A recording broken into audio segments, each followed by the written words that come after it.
This week's Viva question is, how did the fall of Rome shape a distinctively medieval Christianity? Um, so, 476, Rome falls to the Visigoths, the Huns, and the Vandals. And this is seen as a catastrophic end to a classical era in history, and end that gave way to this dark ages. But as is the case with every end, there is also a new beginning.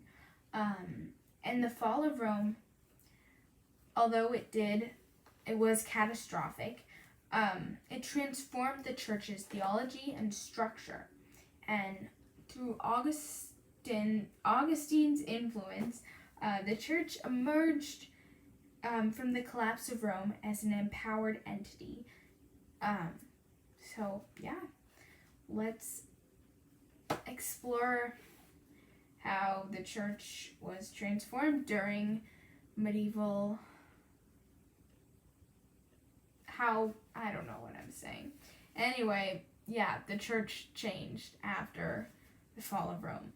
And here are the 3 ways that it changed into a medieval church. So first, Augustine's theology shaped the medieval church, so that's important.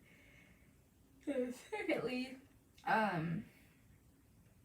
the fall of Rome forced the church to take on the role of the state.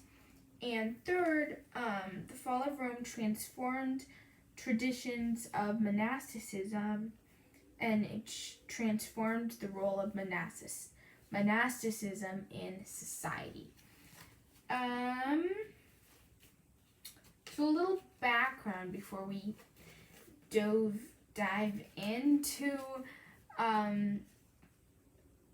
how medieval Christianity emerged from the fall. In 387, St. Augustine is baptized by St. Ambrose. In 410, Rome is sacked by either the Visigoths or the Vandals, I don't know. And then in 476, Rome falls. And in 530, Benedict founds his monastery. So that's a little historical arc before we go into our first point, which is Augustinian theology shaped the medieval church. He had 3 main theological things that shaped the church. So firstly, he believed in pessimistic anthropology. This was the idea that just a pessimistic outlook on society and humans, that it was all kind of downhill. And then he also believed in predestination and in original sin. Paul Johnson says about pessimistic anthropology, profound pessimism, which Christians drew from Augustine's writings itself, seemed to mirror the uncertainties of life as they knew it. So after the fall of Rome, in this uncertain, kind of depressing time, Augustine's theology kind of fit right into their narrative of life and how they viewed the world.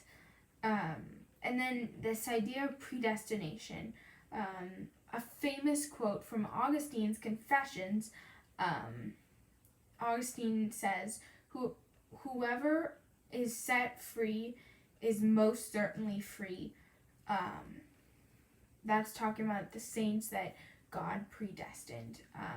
And then the last part of Augustine's theology was the concept of original sin. Augustine said that ever since the fall, man has been born with sin and is innately sinful. So those 3 things affected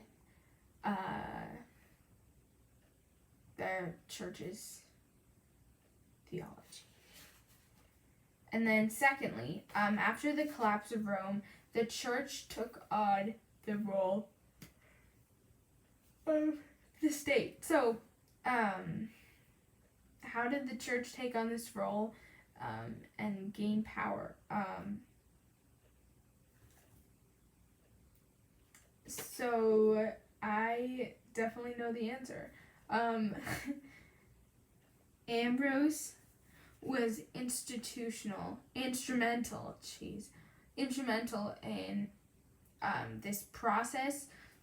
Paul Johnson says, in hastening the process which aligned imperial authority completely behind Orthodox Catholic Church, and also the church completely behind the imperial policy. So through Ambrose, imperial authority was behind the Catholic Church's authority. So that changed because, the church got a lot more power after the fall of Rome without this imperial, I don't know, without other power. And then heretics, how heretics were dealt with in the church changed a lot. It changed because instead of just being excommunicated from communion, heretics were, in Augustine's word, heretics should not be expelled, but on the contrary, be compelled to recant. So heretics were told, hey, either recant or be destroyed. So you can imagine how that all went down, but that that all changed after the fall of Rome. And then thirdly, monasticism transformed from just a religious movement to playing a huge role in societal and culture, I guess, of the medieval era. So it became more than just a religious practice. Monasteries became the centers and the hubs of cultural learning and preservation.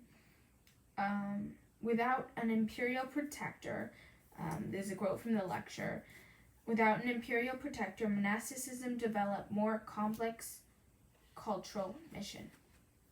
So it wasn't just a place to read the Bible. It became this place where texts were preserved, where people lived under vows. It was just,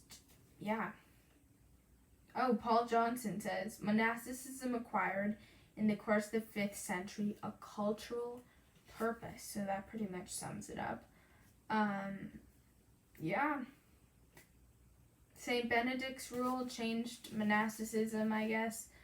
A lot of that stuff. So anyway, fall of Rome made a distinctively medieval Christian church.